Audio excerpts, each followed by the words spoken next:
Hello viewers, সবাইকে basic Python programming কোর্সের ২৯তম ক্লাসে স্বাগতম জানাচ্ছি। গত ক্লাসে অলরেডি আমরা আলোচনা করছি ফাংশন নিয়ে এবং আমরা প্রিভিয়াস ২ টা ক্লাসে কভার করেছিলাম positional parameter, keyword parameter, default parameter, variable length parameter, keyword parameter সবগুলো নিয়ে আমরা মোটামুটি আলোচনা করেছি। ডিপলি আমরা আলোচনা করেছি। সো আজকের ক্লাসে আমরা আলোচনা করব এই ফাংশনের ভিতরে যে আমরা ভেরিয়েবল গুলো ইউজ করি, এই ভেরিয়েবল গুলোর টাইপস নিয়ে। সো আজকে আমরা আলোচনা করব ফাংশনের types of variables. Variables so Python programming এ সাধারণত পাইথন সাপোর্ট করে ২ ধরনের ভেরিয়েবলস সাপোর্ট করে। সো কি Python supports 2 types of variable, 2 types of variables.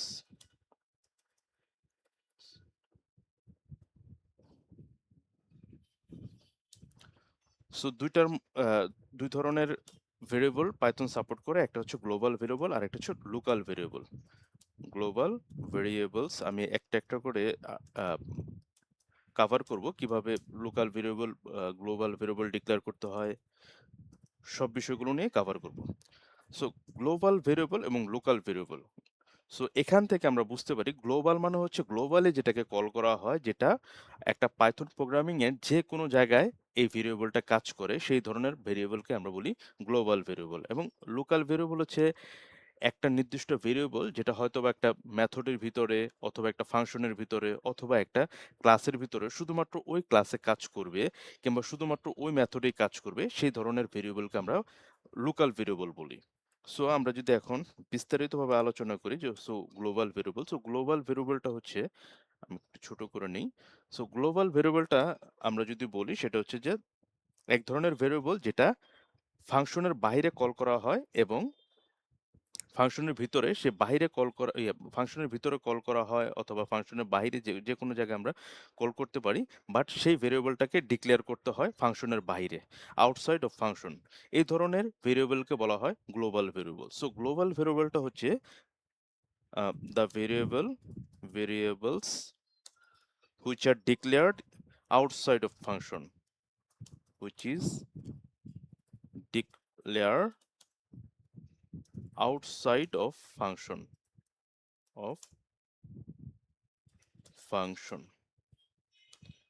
are called global variable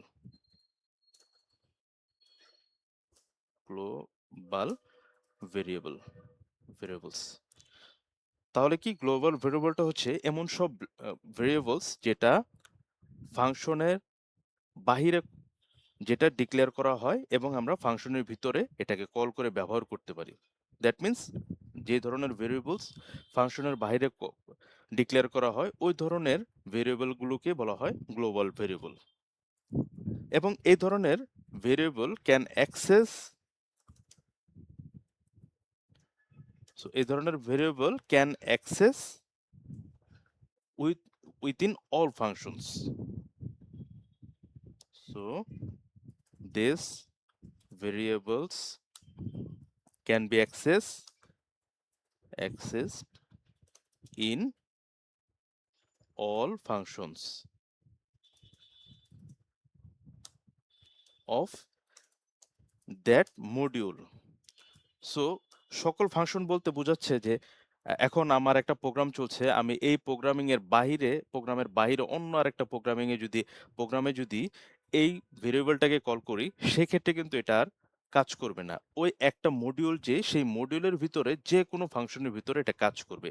so global ভেরিয়েবলটা তাহলে কি? গ্লোবাল ভেরিয়েবলটা হচ্ছে এমন ধরনের ভেরিয়েবলস যেটা ফাংশনের বাইরে ডিক্লেয়ার করা হয়, এই ধরনের ভেরিয়েবল কে বলা হয় গ্লোবাল ভেরিয়েবল। এবং গ্লোবাল ভেরিয়েবলটা অ্যাক্সেস করা যাবে একটা মডিউলের ভিতরে যতগুলো ফাংশন আছে সবগুলো ফাংশনের ভিতর থেকে। আমরা যদি একটা উদাহরণে যাই,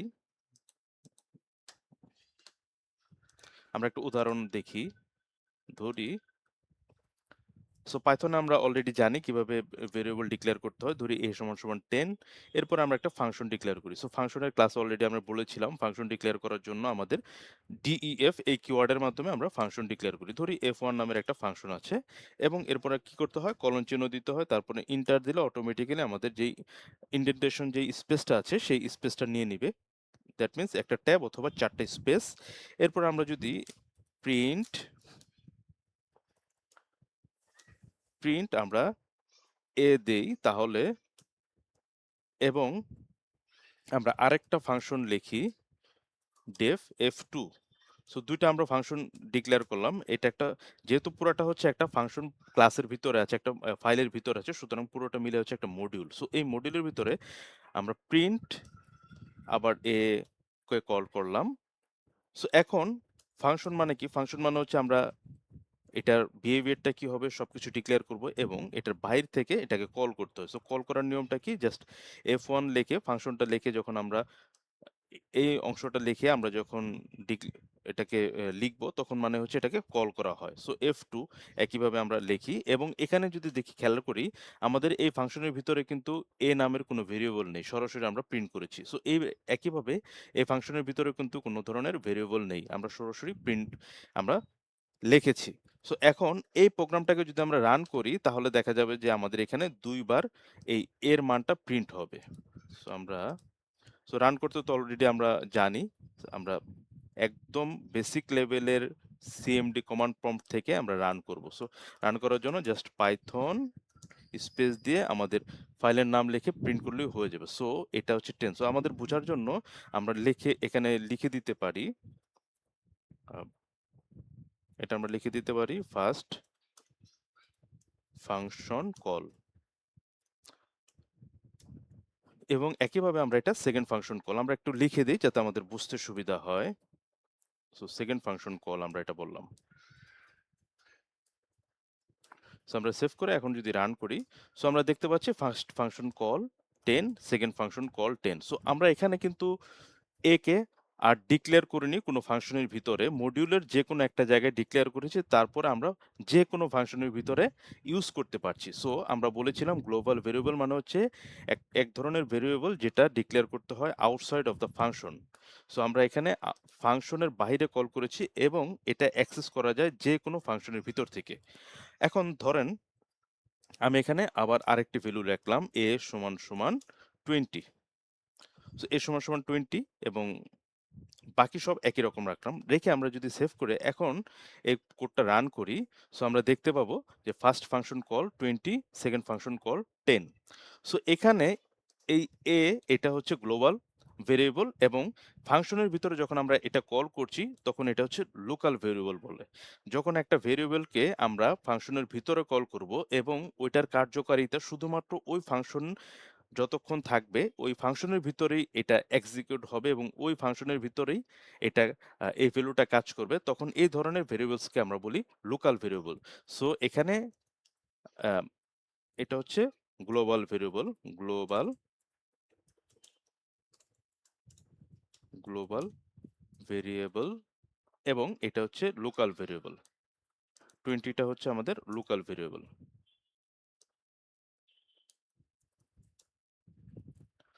সো আমরা একটা জিনিস মনে রাখবো, যখন একটা প্রোগ্রামে যখন একটা মডিউলের ভিতরে কোনো একটা ফাংশনের ভিতরে গ্লোবাল এবং লোকাল ২ টা ভেরিয়েবলই থাকবে, তখন টপ প্রায়োরিটি হিসাবে লোকাল ভেরিয়েবলটা আগে এক্সিকিউট হবে, দেন গ্লোবাল ভেরিয়েবল এক্সিকিউট হবে। এখন প্রশ্ন হতে পারে যে আমরা লোকাল ভেরিয়েবল হিসেবে আমরা যে ফাংশনের ভিতরে আছে এই ২০ এর যে মানটা, অথবা আমার এখানে যে লোকাল ভেরিয়েবল যেটা আছে এটাকে আমরা গ্লোবাল হিসেবে ডিক্লেয়ার করতে চাই, যাতে এই ২০ অথবা আমরা এখানে একটা ভ্যালু দিই 777। সো এই 777 ভ্যালুটা আমার যাতে এখানেও কাজ করে, ইভেন আমাদের F2 যেই মেথডটা আছে এই মেথডের ভিতরেও যাতে আমাদের এই লোকাল ভেরিয়েবলটা কাজ করে। সো এটার জন্য এটাকে আমরা করতে পারি কিনা। সো পাইথন প্রোগ্রামিং এ যদি কোনো একটা ফাংশনের ভিতরে লোকাল একটা ভেরিয়েবল থাকে, সেই লোকাল ভেরিয়েবলটাকে আমরা ইজিলি গ্লোবাল ভেরিয়েবলে কনভার্ট করতে পারি। এজন্য একটা কিওয়ার্ড ইউজ করতে হয়, সেটা হচ্ছে গ্লোবাল কিওয়ার্ড। সো আমরা একটু এটা লিখে রাখি।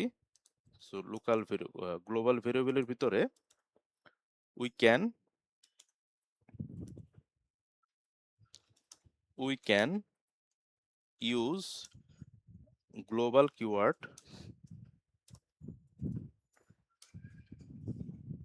For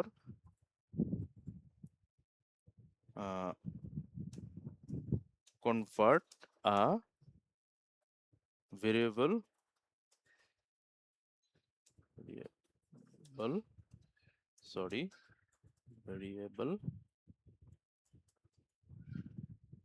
as global inside a function. So আমরা একটা ফাংশনের ভিতরে কোনো একটা লোকাল ভেরিয়েবলকে গ্লোবাল একটা কিওয়ার্ডের মাধ্যমে গ্লোবাল ভেরিয়েবল হিসেবে ডিক্লেয়ার করতে পারি। সো আমরা যদি এখন গ্লোবাল যে ভেরিয়েবলটা লেখা গ্লোবাল এ আমরা লিখে দিলাম। সো এখন এই এ যে ভেরিয়েবলটা আছে এই এ ভেরিয়েবলটা গ্লোবাল হিসেবে ডিক্লেয়ার হয়ে যাবে। সো এখন আমাদের আউটপুট কি আসবে? সো F1 777 এবং F2 দ্যাট মিনস আমাদের যে 777 যে ভ্যালুটা প্রথমে 10 ছিল এই 10টা রিপ্লেস হয়ে এটা একটা গ্লোবাল ভেরিয়েবল। যখন আমরা ফাংশনের ভিতরে কোনো একটা লোকাল ভেরিয়েবলকে গ্লোবাল করতে যাব তখন আমাদের গ্লোবাল কিওয়ার্ড ইউজ করলে তখন আমাদের এই ভেরিয়েবলটা গ্লোবাল হিসেবে ডিক্লেয়ার হবে। সো আমরা এখন এই গ্লোবাল ভেরিয়েবলটাকে আমি একটু পেন টুলটা নিয়ে নেই। সো 777 এবং আরেকটা ভ্যালু আছে আমাদের 10। সো প্রথমে আমাদের এই যে ভ্যালুটা আছে সেই ভ্যালুটা এই 10 কে এই ভ্যালুটা 10 টাকে পয়েন্টিং করে রাখে। দেন সেকেন্ড টাইম যখন গ্লোবাল ভেরিয়েবল হিসেবে আমরা 777 কে ডিক্লেয়ার করেছি তখন এই লিঙ্কটাকে ক্রস করে আমাদের পয়েন্টিং করে 777 কে। সো তখন এই লিঙ্কটা থাকে না, তখন 777 কে। দ্যাট মিন্স আমার তখন এই গ্লোবাল ভেরিয়েবলের ভ্যালুটা 10 থেকে চেঞ্জ হয়ে যাবে 777। সো আমরা এটাকে যদি রান করি আমরা দেখতে পাবো first function call 777, second function call 777। So এভাবে আমরা একটা লোকাল ভেরিয়েবলকে গ্লোবালে কনভার্ট করতে পারি। সো এখন উম, সো এটা যদি আমরা না লিখি গ্লোবাল সেক্ষেত্রে কিন্তু আমরা যদি রান করি সেক্ষেত্রে কিন্তু আমাদের প্রথম ফার্স্ট কলটা 777 থাকবে লোকাল ভেরিয়েবল এবং সেকেন্ড কলটা আমাদের গ্লোবাল যেই আমাদের a = 10 এই ডিক্লারেশন থেকে গ্লোবাল ভেরিয়েবলটা আসবে। সো এভাবে আমরা গ্লোবাল ভেরিয়েবল ডিক্লেয়ার করি। সো এখন কোনো কারণে আমরা যদি গ্লোবাল ভেরিয়েবলটা ডিক্লেয়ার না করি, ধরেন এটা আমাদের নেই। সো আমরা F1 ফাংশনটাকে কল করলাম এবং আমরা a = 777 ওকে ফাইন, এরপর আমরা প্রিন্ট করলাম। সো এটা তাহলে কি 777 হচ্ছে লোকাল ভেরিয়েবল। সো প্রিন্ট করলাম, প্রিন্ট করার পরে যখন আমরা আবার F2 কল করব তখন আমাদের যখন a কে প্রিন্ট করতে যাব তখন আমাদেরকে একটা এরর আসবে। সো আমরা যদি রান করি কোডটা, সো আমাদেরকে একটা এরর আসছে। ফার্স্ট কল কিন্তু আমাদের হয়েছে 777। সো এখানে কোনো পারফেক্টলি রান করেছে, কোনো ধরনের সমস্যা নেই কারণ আমাদের লোকাল ভেরিয়েবল পেয়েছে। সেকেন্ড ফাংশন যখন আমরা কল করেছি F2 তে তখন আমাদেরকে বলেছে যখন a তখন সে এই এটাকে আর চিনছে না, বিকজ এটা হচ্ছে একটা লোকাল ভেরিয়েবল, শুধুমাত্র এই ফাংশনের ভিতরে এটা কাজ করবে। এই ফাংশনের ভিতরে যেহেতু a নামের কোনো ভেরিয়েবল নেই, একে চিনতে পারছে না, সুতরাং সে আমাদেরকে একটা এরর দিয়েছে এবং বলেছে name error, name a is not defined. So এখন এই ধরনের কেসে আমরা যদি গ্লোবাল কিওয়ার্ডটা ইউজ করি a, সো এখন আমরা যদি কোডটাকে রান করি, আমরা এখন কোডটাকে যদি রান করি, সো আমাদেরকে সরি গ্লোবাল এভাবে না, গ্লোবাল এ। সো এখন যদি আমরা এটাকে রান করি তখন আমরা দেখতে পাবো যে দুই ক্ষেত্রে আমাদের ভেরিয়েবলটা 777। সো আশা করি বুঝতে পেরেছি আমরা কিভাবে একটা লোকাল ভেরিয়েবলকে কিভাবে গ্লোবাল হিসেবে আমরা ডিক্লেয়ার করতে পারি। সো এই বিষয়টা একটু মনে রাখতে হবে যে গ্লোবাল কিওয়ার্ড যখন আমরা ইউজ করব প্রথমে আমরা ভেরিয়েবলটাকে গ্লোবাল হিসেবে ডিক্লেয়ার করে নিব, তারপরে সেই ভেরিয়েবলের ভিতরে ভ্যালু অ্যাসাইন করব। যদি আমরা এভাবে না করে সরাসরি ভ্যালু অ্যাসাইন করি সেক্ষেত্রে আমাদেরকে একটা এরর প্রদর্শন করবে।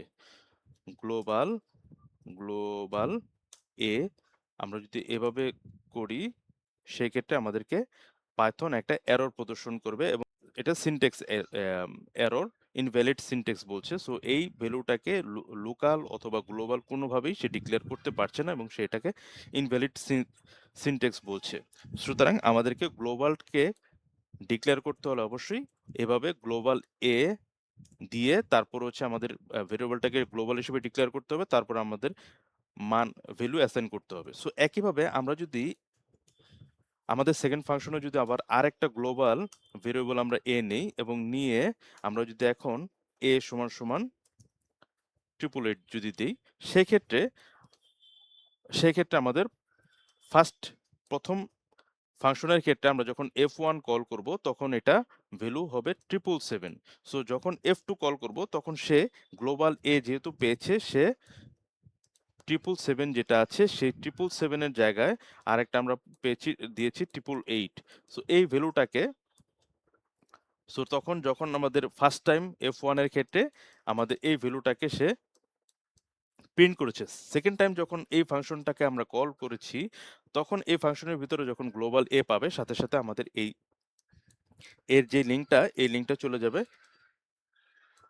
আমাদের এই ভ্যালুতে। এই ভ্যালুটাকে ইন্ডিকেট করবে, তখন আমাদের রেজাল্ট আসবে 777 এবং সেকেন্ড ফাংশনের ক্ষেত্রে 888। সো আমরা যদি একটু রান করি তাহলে এটা দেখতে পাবো। সো ফার্স্ট ফাংশন কল হয়েছে 777, সেকেন্ড ফাংশন কল হচ্ছে 888। একটু ক্লিয়ার করে নেই। সো এখন এখানে আমরা দুইটা ফাংশন ইউজ করেছি। সো এখন যদি আমরা আরেকটা ফাংশন এখানে আমরা ইউজ করি, যেহেতু দুই জায়গায় হচ্ছে আমাদের f1 f2 আমরা গ্লোবাল ভেরিয়েবল ইউজ করেছি, সো আমরা আরেকটা ফাংশন আমরা ডিক্লেয়ার করি f3। সো f3 নামের আরেকটা ফাংশন আমরা ডিক্লেয়ার করলাম এবং এখানে আমরা কোনো ধরনের ভ্যালু আমরা রাখলাম না। সো সেই ক্ষেত্রে এটা হচ্ছে আমাদের থার্ড ফাংশন। সো থার্ড ফাংশনকে যখন আমরা কল করব f3, সো সেই ক্ষেত্রে আমাদের কি আউটপুট হবে? সো ফার্স্ট ক্ষেত্রে আমাদের যখন f1 আমরা কল করলাম, সো 777 প্রিন্ট হবে। f2 যখন কল করবা তখন আমাদের কি হবে? আমাদের যেই ফাংশনটা আছে আমরা একটু ক্লিয়ার করে নেই। সো এখানে যদি আমরা একটু খেয়াল করি, আমাদের তিনটা ভ্যালু 777, একটা ভ্যালু হচ্ছে 888 এবং আমরা 888 ভ্যালু রেখেছি এবং থার্ড কলে আমরা কোনো ভ্যালু রাখিনি। সো এখানে যদি আমরা খেয়াল করি, এই একটা ভ্যালু, সো এ একটা ভ্যালু এবং এ একটা ভ্যালু। আমরা যখন প্রথমে ফাংশনটাকে কল করব, যখন ফার্স্ট সরি সো প্রথমে যখন আমরা f1 টাকে কল করব, দ্যাট মিন্স আমাদের এর ভ্যালুটা এ, এই এর ভ্যালুটা পয়েন্টিং করে রেখেছিল 777 কে। সো 777 কে যখন কল করেছে তখন f1 এর এখানে প্রিন্ট হবে 777। সো একইভাবে যখন আমাদের দ্বিতীয় f2 আমরা কল করলাম, তখন আমার এই গ্লোবাল যেই ভেরিয়েবল a, এটার এই পয়েন্টিংটা অফ হয়ে যাবে, এটা বিচ্ছিন্ন হয়ে যাবে। বিচ্ছিন্ন হয়ে এটা পয়েন্টিং করবে আমাদের 888 টাকে। তখন আমাদের f2 এর ক্ষেত্রে ভ্যালুটা আসবে 888। সো এই পর্যায়ে যখন আমরা, যেহেতু এর ভ্যালুটা পয়েন্টিং করা আছে 888, যখন f3 টাকে কল করা হবে তখন এর ভ্যালু সে 888 হিসেবে আমাদের প্রিন্ট করবে। আমরা একটু প্রিন্টটা দেখি। সো আমরা একটু রান করে দেখি। সো আমরা দেখতে পাচ্ছি যে ফার্স্ট কল 777, সেকেন্ড কল 888 এবং থার্ড কল 888। সো এখন যদি আমরা এখানে এসে একটা লোকাল ভেরিয়েবল সেট করি a সমান সমান 1000। সো এখন আমরা যদি কল করি দেখতে পাবো যে আমাদের থার্ড ফাংশনের কল লোকাল ভেরিয়েবল হিসেবে 1000 কল করা হয়েছে। সো এখন এই পর্যায়ে আমরা দেখলাম যে f1 কে যখন আমরা কল করছি তখন আমাদের এই ফাংশনের ভিতরে যখন একটা লোকাল ভেরিয়েবল আছে a, এই এর মানটা হয়েছে 777। সো এটা পয়েন্টিং করে 777 কে, যখন f2 পাবে কল করছে তখন এটা 777 কে যে লিঙ্কটা ছিল, পয়েন্টারটা ছিল, সেটা ব্রোকেন হয়ে সে 888 টাকে কল করছে এবং f3 তে যখন আমরা কল করছি তখন আমাদেরকে ভ্যালু দেখাচ্ছে 888, কারণ আমাদের তখনও এটাকে পয়েন্টিং করে আছে। সো এখন আমরা যদি f3 টাকে আগে কল করি তাহলে কি হবে? সো যখন আমরা f3 থেকে আগে কল করব তখন f3 এর ভিতরে যখন কোনো ভ্যালু পাবে না তখন কিন্তু আমাদেরকে একটা এরর দিবে। সেটা হচ্ছে যে name a is not defined। So এখন আমরা এ পর্যায়ে যদি f2 কে আগে কল করি সেই ক্ষেত্রে আমাদের আগের যে রেজাল্ট আসছে, সো f2 কে যদি আগে কল করি তাহলে আমাদের প্রথমে 888 দেখাবে। আমাদের এর আগে যেটা থার্ড ফাংশন কল ছিল হচ্ছে, সরি, আমাদের F1 আমরা F3 টাকে আবার নিচে নিয়ে আসছি। সো আমাদের ফার্স্ট কল ছিল 777, সেকেন্ড কল ছিল 888। সো এখন আমরা যদি F3 টাকে আমরা F1 এর নিচে নিয়ে আসি, সেই ক্ষেত্রে কি হবে? আমাদের A যেটা পয়েন্টিং করা ছিল A, প্রথমে F1 777 কে পয়েন্টিং করবে। সো পয়েন্টিং করবে। তারপরে যখন আমরা F3 কল করব তখন এর ভ্যালু থাকবে 777, সো 777 কেই কল করবে। তারপর হচ্ছে 777, 777, এরপরে আসবে 888। সো এভাবে আসবে। সো আমরা একটু কেটে নেই। আমরা একটু মুছে দিলাম। সো আমরা এখন যদি রান করি প্রোগ্রামটা, সো আমরা দেখতে পাবো 777, 777, 888। সো এই প্রবলেমটা যেটা ছিল, আমরা যদি F3 কে আগে কল করি সেই ক্ষেত্রে আমাদেরকে কি করতে হবে? F3 এর ভিতরে আগে আমাদেরকে একটা ভ্যালু সেট করে নিতে হবে। লোকাল ভেরিয়েবল হিসেবে আমরা 1000 একটা ভ্যালু আমরা সেট করে নিলাম। সো এখন যদি আমরা রান করি তখন আমাদেরকে এই এররটা আর দিবে না। আমাদেরকে দেখাবে ফার্স্ট থার্ড ফাংশন কল হচ্ছে 1000, ফার্স্ট 777 এবং হচ্ছে সেকেন্ড 999। সো এভাবে আমাদেরকে শো করবে। সো এখন কোনো কারণে এই কারণে আমরা যেটা করি যে গ্লোবাল ভেরিয়েবলটাকে অবশ্যই যদি ডিক্লেয়ার করি, ফাংশনের বাইরে আমরা ডিক্লেয়ার করি। বিকজ কোনো কারণে যদি কোনো একটা ফাংশন গ্লোবাল ভেরিয়েবল প্রয়োজন হয় কিন্তু ফাংশনের ভিতরে যদি কোনো ভেরিয়েবল না থাকে, সেক্ষেত্রে আমাদের একটা এরর দিচ্ছে, আমাদেরকে এরর দিচ্ছে। সো এই কারণে এই প্রবলেমটাকে এড়ানোর জন্যই আমরা এই গ্লোবাল যে ভেরিয়েবলটা আছে সেটা আমরা ফাংশনের বাইরে কল করি। সো গ্লোবাল ভেরিয়েবলের যেই আমরা সংজ্ঞাটা দেখেছিলাম সেটার আমরা বলেছিলাম যে the variables which is declared outside of a function are called global variables. কিন্তু সামটাইমস যখন আমাদের এই ধরনের কেস হবে, যখন লোকাল একটা ভেরিয়েবল অথবা একটা ফাংশনের ভিতরে কোনো একটা ভ্যালু আছে, সেই ভ্যালুটাকে কোনো কারণে আমাদের গ্লোবাল করার প্রয়োজন হয়, পাইথন সেটাকেও সাপোর্ট করে গ্লোবাল কিওয়ার্ডের মাধ্যমে। এখন একটা কেস যদি এরকম আসে, যেমন আমরা একটা গ্লোবাল, আমরা এটা কেটে নেই, আমরা একটা গ্লোবাল ভেরিয়েবল ডিক্লেয়ার করেছি আগে যেরকম করলাম, এই সমান সমান 10 নামের একটা গ্লোবাল ভেরিয়েবল ডিক্লেয়ার করেছি। এরপর আমরা F1 ফাংশনের ভিতরে আমরা একটা লোকাল ভেরিয়েবল সেট করে নিয়েছিলাম। আমরা প্রথমে যেটা করেছি, সো এই ক্ষেত্রে আমাদের যখন F1 ফাংশনটাকে আমরা কল করলাম তখন আমাদেরকে রেজাল্ট আসবে 777, বিকজ আমরা বলেছিলাম যে যখন একটা প্রোগ্রাম রান হবে সেই প্রোগ্রামের ভিতরে যদি লোকাল ভেরিয়েবল থাকে, সেই লোকাল ভেরিয়েবলের প্রায়োরিটি হবে গ্লোবাল ভেরিয়েবলের উপরে। কিন্তু এখন প্রশ্ন হচ্ছে যে কোন একটা ফাংশনের ভিতরে আমাদের ভেরিয়েবল গ্লোবাল ভেরিয়েবল দিয়ে যদি কোনো ভ্যালু থাকে, অথবা আমাদের যে এখানে গ্লোবাল নামের একটা গ্লোবাল যে একটা ভেরিয়েবল আছে a সমান সমান 10, কোনো কারণে আমার প্রয়োজন হচ্ছে যে আমি লোকাল ভেরিয়েবল একই নামে, যখন লোকাল ভেরিয়েবল আছে a এবং গ্লোবাল ভেরিয়েবল যেহেতু দুইটা একই নামে আছে, আমার প্রয়োজন হয় যে আমার এই গ্লোবাল ভেরিয়েবলটা কত ছিল অথবা গ্লোবাল ভেরিয়েবলটা দেখার প্রয়োজন হয়। সেক্ষেত্রেও পাইথনে একটা সুবিধা আছে, সেটা হচ্ছে গ্লোবালস নামের একটা কিওয়ার্ড আছে। সেই কিওয়ার্ডের মাধ্যমে আমরা গ্লোবালস নামের একটা ফাংশন আছে, সো সেই গ্লোবালস ফাংশনের মাধ্যমে আমরা গ্লোবাল ভেরিয়েবলটাকে দেখতে পারি। সো যদি বলি আমরা if global global variable and local variable has same name and we want to view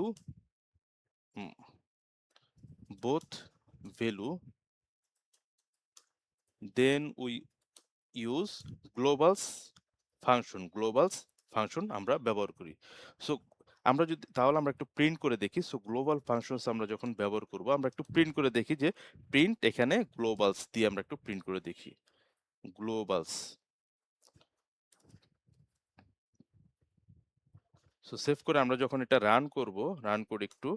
so run করার পরে আমরা দেখতে পাচ্ছি একটা অনেক বড় একটা রেজাল্ট সেট আসছে, এবং এটা হচ্ছে আমরা দেখতে পাচ্ছি নেম এবং কলন মেইন, কমা দিয়ে আবার doc colon none, package colon none. That means এটা একটা ডিকশনারি হিসেবে আমাদেরকে রেজাল্টটাকে শো করছে। সো এটা একটা ডিকশনারি ফরম্যাটে আমাদেরকে রেজাল্ট দিচ্ছে। যেখানে একটা কি আছে এবং একটা ভ্যালু আছে। সো একটা কি আছে, একটা ভ্যালু আছে। সো এটা ইন্টারনালি যতগুলো গ্লোবাল ফাংশন, মেথড আছে সবকিছু এখানে ইন্টারনালি দেখাচ্ছে। সো আমরা এখন যদি ভ্যালুটাকে দেখতে চাই, আমরা প্রিন্ট করতে চাই। সো নরমালি আমরা যদি প্রিন্ট করি প্রিন্ট এ, সো সেই ক্ষেত্রে আমরা লোকাল ভেরিয়েবলটাকে প্রিন্ট করতে পারবো। সো গ্লোবাল যেহেতু ডিকশনারি আকারে দিচ্ছে, সুতরাং ডিকশনারি আকারে যখন আমাদের কোনো ভ্যালু প্রিন্ট করতে হয় তখন আমরা কি করি, স্কোয়ার ব্র্যাকেটের ভিতরে আমরা কিওয়ার্ডটাকে কিটাকে আমরা পাস করি, তখন এই কিউ এর এগেনস্টে যে ভ্যালুটা আছে সেই ভ্যালুটাকে আমাদেরকে প্রদর্শন করে। সো আমরা এখন যদি এটা সেভ করে রান করি, সো আমরা দেখতে পাবো আমাদের লোকাল ভেরিয়েবল এবং গ্লোবাল দুটা ভেরিয়েবলই দেখাচ্ছে। সো যদি আমরা এটা একটু দেখতে চাই যে গ্লোবাল, যদি মিনিংফুল করতে চাই গ্লোবাল, আচ্ছা গ্লোবাল দিয়ে আমরা এরকম দিলাম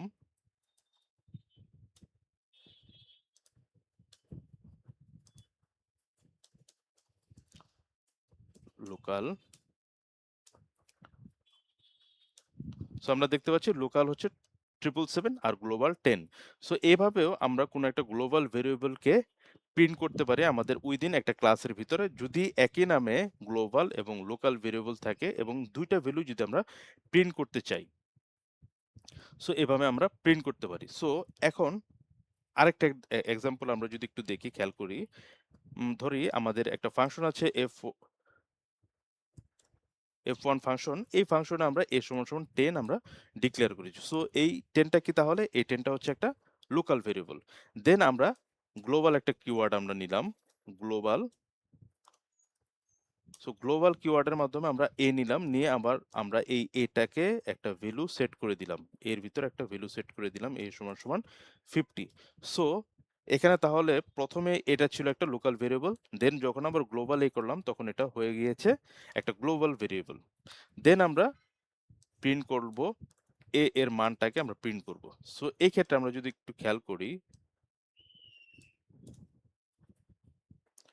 সো আমরা এটাকে রান করছি এবং রান করার পরে আমাদেরকে বলছে name is assigned to before global declaration. Name is assigned to before global declaration. So আমাদের যদি কোনো একটা ভেরিয়েবল ডিক্লেয়ার করতে হয়, সো এখানে যদি না লিখে আমরা যদি বি দেই, সেই ক্ষেত্রে আমরা একটু অবজার্ভ, আমরা একটু খেয়াল করি। সো এখানে আমরা দুইটা ভ্যালু প্রিন্ট করি, সো বি, এবং আমরা যদি এটা রান করি আমরা দেখব যে কোডটা খুব স্মুথলি এক্সিকিউট হয়েছে, কোনো ধরনের কোনো এরর নেই। বাট আমরা যখন গ্লোবাল একটা ভেরিয়েবলস কিওয়ার্ড ইউজ করে একটা গ্লোবাল ভেরিয়েবল সেট করব, সেই ক্ষেত্রে অবশ্যই সেই গ্লোবাল ভেরিয়েবলটাকে পূর্বে ডিক্লেয়ার করা যাবে না। সেই গ্লোবাল ভেরিয়েবলটাকে অবশ্যই গ্লোবাল এরকম ডিক্লেয়ার করার পরে, গ্লোবাল হিসাবে ভেরিয়েবলটাকে ডিক্লেয়ার করার পরে তারপর আমাদের ডিক্লেয়ার করলে তখন আমাদের এই কাজ করবে। সো এরপরে যদি আমরা = 50 লিখি,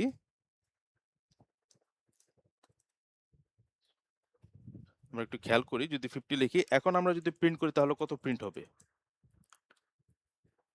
কত প্রিন্ট হবে? Name is assigned to before global, oh sorry এটা আমরা কাটিনি, কেটে নেই।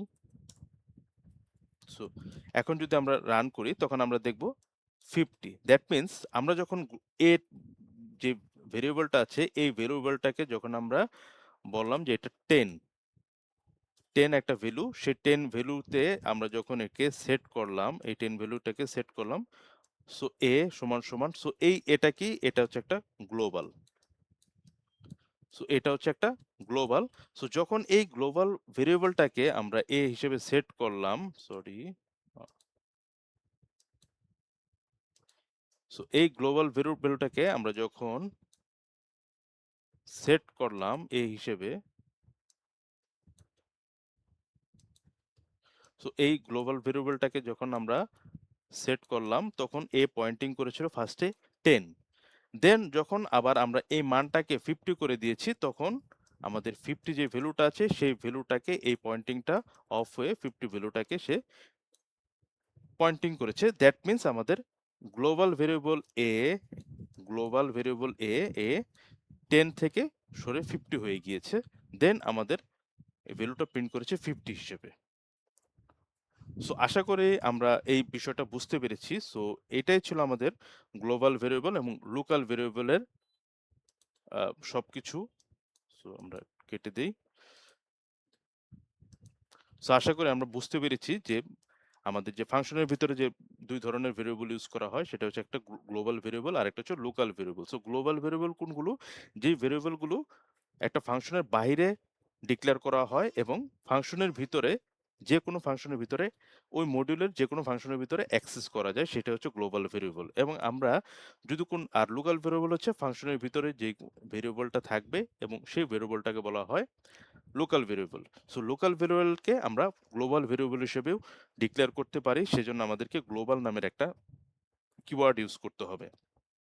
ইভেন আমাদের যদি কোনো একটা ফাংশনের ভিতরে লোকাল ভেরিয়েবল এবং গ্লোবাল ভেরিয়েবল দুটোই থাকে, সেই ক্ষেত্রে আমাদেরকে কোনো একটা ফাংশনের ভিতরে যদি আমরা ২ টা ভ্যালুই প্রিন্ট করতে চাই, গ্লোবাল এবং লোকাল, সেই ক্ষেত্রে আমাদেরকে কি করতে হবে? গ্লোবালস নামের একটা ফাংশন ইউজ করতে হবে। তাহলে আমরা গ্লোবাল ভেরিয়েবলটাকে প্রিন্ট করতে পারি।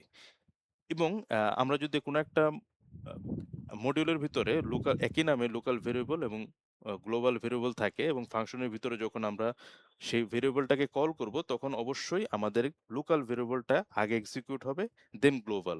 তার মানে একই নামে যদি থাকে সে কখনোই গ্লোবাল ভেরিয়েবলটাকে প্রিন্ট করবে না, সে প্রিন্ট করবে অবশ্যই লোকাল ভেরিয়েবল। সো এটা ছিল আমাদের টাইপস অফ ভেরিয়েবল এবং আমরা আজকের ক্লাসে আরেকটা বিষয়ে আলোচনা করব, সেটা হচ্ছে রিকার্সিভ ফাংশন।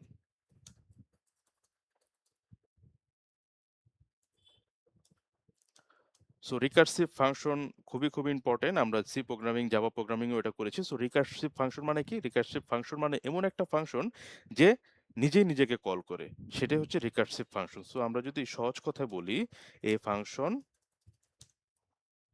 দ্যাট কলস itself is known as recursive function. So সাধারণত আমরা রিকার্সিভ ফাংশনের ক্ষেত্রে যে উদাহরণটা সবসময় দিয়ে থাকি সেটা হচ্ছে ফ্যাক্টোরিয়ালের উদাহরণ। আমরা জাভা প্রোগ্রামিং করি, সি প্রোগ্রামিং করি অথবা আমরা যে কোনো ধরনের টেস্ট যদি অংশগ্রহণ করি আমাদের অ্যাপটিটিউড টেস্টে, সেক্ষেত্রেও দেখা যাচ্ছে এই ফ্যাক্টোরিয়ালের উদাহরণটাই আমরা ম্যাক্সিমাম টাইম পেয়ে থাকি। সো সেই ফ্যাক্টোরিয়াল উদাহরণটা যেহেতু আমরা ম্যাক্সিমাম টাইম পেয়ে থাকি সেটা দিয়ে আমি একটু বোঝানোর চেষ্টা করি। সো রিকার্সিভ ফাংশনটা হচ্ছে এমন একটা ফাংশন যে নিজেকেই নিজে কল করে। সো যেমন ফ্যাক্টোরিয়াল যেহেতু বললাম তাহলে ফ্যাক্টোরিয়াল নামের মনে করেন আমার একটা ফাংশন আছে। সো এই ফাংশনের মধ্যে আমি যখন 3 পাস করলাম, সো 3 ইনটু ফ্যাক্টোরিয়াল টোরিয়াল, সো 3 না দিয়ে এখানে হচ্ছে n into factorial n minus 1। So এটা একটা হচ্ছে রিকার্সিভ ফাংশনের উদাহরণ। যখন আমরা এই ফাংশনটাকে কল করলাম তখন সে কিন্তু n ইনটু দিয়ে আবার নিজেকেই নিজে কল করেছে। সো n-1 যখন কল করা হয় তখন কিন্তু আবার সে নিজেকে আবার নিজে কল করে। সো এই ধরনের ফাংশনটাকে বলা হয় ফ্যাক্টোরিয়াল। সো এখানে আমরা যদি 3 বলি, সো ফ্যাক্টোরিয়াল না বলে ওকে ফ্যাক্টোরিয়াল। সো এখানে যদি ফ্যাক্টোরিয়ালের মান যদি আমরা 3 বলি তাহলে কি হবে? n এর মান হয়ে গেল 3 ইনটু, সো ফ্যাক্টোরিয়াল n-1 মানে কত? ফ্যাক্টোরিয়াল n মাইনাস মানে 3 মাইনাস 1, দ্যাট মিনস 2। সো একইভাবে যখন ফ্যাক্টোরিয়াল 2 কল করা হয়েছে, তার মানে ফ্যাক্টোরিয়াল 2 কে যখন কল করা হয়েছে তখন এটা কি হয়ে যাবে? 2 ইনটু ফ্যাক্টোরিয়াল n-1 মানে কত? 2 মাইনাস 1, দ্যাট মিনস 1। সো একইভাবে এরপরে যদি আবার আমরা 1 কে কল করি, এখন যেহেতু এখানে যখন আসবে এই পর্যায়ে এসে সে কাকে কল করবে? আবার ফ্যাক্টোরিয়াল 1 এই ফাংশনটাকে আবার কল করবে। সো এই ফাংশনটাকে কল করলে তাহলে কি হবে? 1 n এর মান হচ্ছে 1 1 ইনটু ফ্যাক্টোরিয়াল 0 মানে 1 মাইনাস 1, দ্যাট মিনস 0। এখন আমরা যদি ফ্যাক্টোরিয়াল 0 এর মান যদি 1 হয়ে থাকে, যদি আমরা ধরি যে ফ্যাক্টোরিয়াল 0 এর মান হচ্ছে 1, সেই ক্ষেত্রে আমাদের রেজাল্ট আসবে কত? রেজাল্ট আসবে 3 ইন্টু 2 ইন্টু 1 ইন্টু 1। সো এটাই হবে আমাদের রেজাল্ট, দ্যাট মিনস 6। ফ্যাক্টোরিয়াল 3 এর রেজাল্ট হবে 6। সো এখানে যদি আমরা খেয়াল করি, যখন আমরা n টাকে কল করলাম, n সমান সমান n into factorial n minus 1, that means এই ফাংশনটা আবার নিজে নিজে এক্সিকিউট হয়েছে। সো একইভাবে যেই পর্যন্ত না আমাদের 0 হবে সে পর্যন্ত এটা এক্সিকিউট হতে থাকবে। সো এটাই হচ্ছে রিকার্সিভ ফাংশন। রিকার্সিভ ফাংশন হচ্ছে এক ধরনের ফাংশন যেটা নিজেকেই নিজেকে কল করে। সো এখন প্রশ্ন হতে পারে যে কেন আমরা এটা রিকার্সিভ ফাংশন ইউজ করব? সো রিকার্সিভ ফাংশন ইউজ কেন করব? এটার অনেক সুবিধা আছে। সুবিধাগুলো হচ্ছে, এখানে দেখেন কোডগুলো আমাদের বারবার কল করলেই হচ্ছে। আমাদের কিন্তু আর এই ধরনের যদি ৩ না থেকে ৩, ২, ১, ৭ এরকম একটা সংখ্যা থাকতো, তাহলে কিন্তু বিশাল এক প্রোগ্রাম লিখতে হতো। সো এই কোডটাকে আমরা আমাদের কোডের যে লেন্থ আছে সেই লেন্থটাকে আমরা রিডিউস করতে পারি। উই ক্যান রিডিউস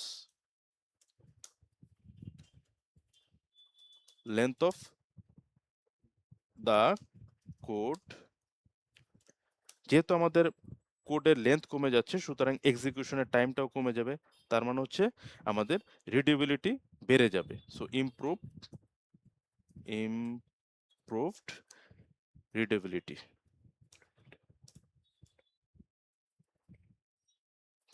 সো এটা একটা আমাদের সুবিধা। সো যখন রিডেবিলিটি ইমপ্রুভ করবে তখন আমাদের প্রোগ্রামটাও খুব দ্রুত এক্সিকিউট হবে। আরেকটা কি? আরেকটা হচ্ছে এই যে ফ্যাক্টোরিয়াল অথবা টাওয়ার অফ হ্যানয়, এই ধরনের কমপ্লেক্স যে কোডিং গুলো আছে, কমপ্লেক্স যে প্রোগ্রামগুলো আছে, এই প্রোগ্রামগুলো আমরা খুব ইজিলি সলভ করতে পারবো। We can solve complex problems easily, like tower of Hanoi.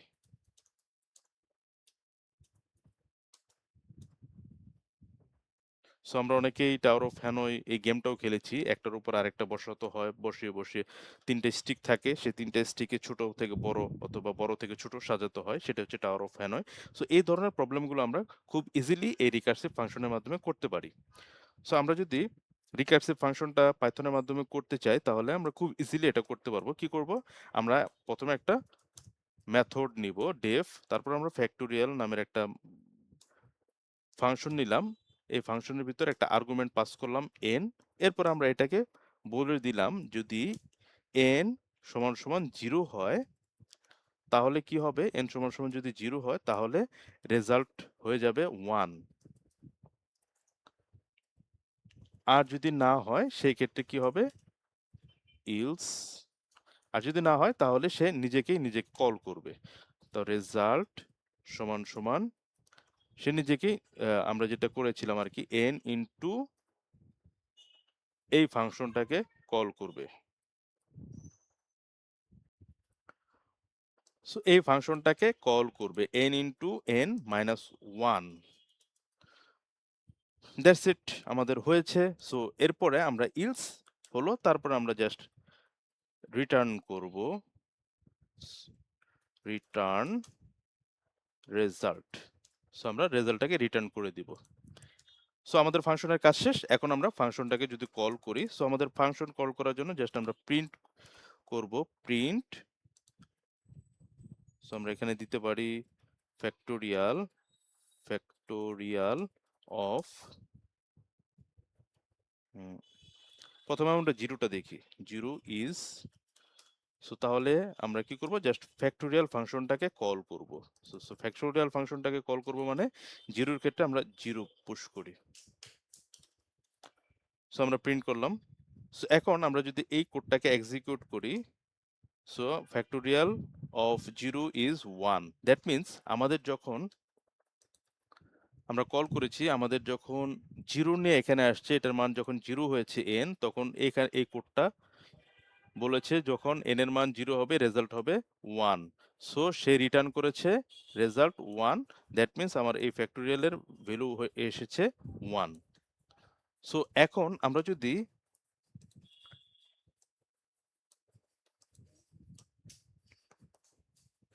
So আমরা এটা 4 যদি দেই, সো এখন যদি 4 দেই তাহলে প্রথমে কি হবে? 4 এর ক্ষেত্রে সো এখানে 4। সো 4 এর ক্ষেত্রে প্রথমে এই কন্ডিশন ফুলফিল করছে না যেহেতু 0 না, ইলসে আসবে। So result is equal to 4 into কি হবে? ফ্যাক্টোরিয়াল 3। তারপরটা হবে কত? এরপরে আবার যেহেতু এখানে ফ্যাক্টোরিয়াল 3 আসছে, সো এই ফাংশনটাকে আবার কল করবে। সো এখানে n এর মান কত হয়ে গেল? 3। সো 3 হয়ে গেল। সো 3 ইনটু ফ্যাক্টোরিয়াল 3 মাইনাস 1 মানে হচ্ছে 2। সো এখানে আবার n এর মান হয়ে গিয়েছে 2। So 2 into factorial f minus n minus 1 that means f1। So n এর মান হয়ে গিয়েছে 1। সো 1 হলে আবার 1 into factorial 1 minus 1 that means 0. So n এর মান যখন 0 হয়েছে তখন রেজাল্ট রিটার্ন করেছে 1। সো তখন আমাদের রেজাল্টটা আসবে একটা, একটা করে রিটার্ন যদি করে সেক্ষেত্রে আমাদের রেজাল্ট হচ্ছে 4 ইনটু 3 ইনটু 2 ইনটু 1 এবং ফাইনালি 1। That means 12 24। সো এটা হবে আমাদের রেজাল্ট। সো আমরা যদি এটা এক্সিকিউট করি, সো এক্সিকিউট যদি করি আমরা দেখতে পাচ্ছি আমাদের রেজাল্ট আসছে 24।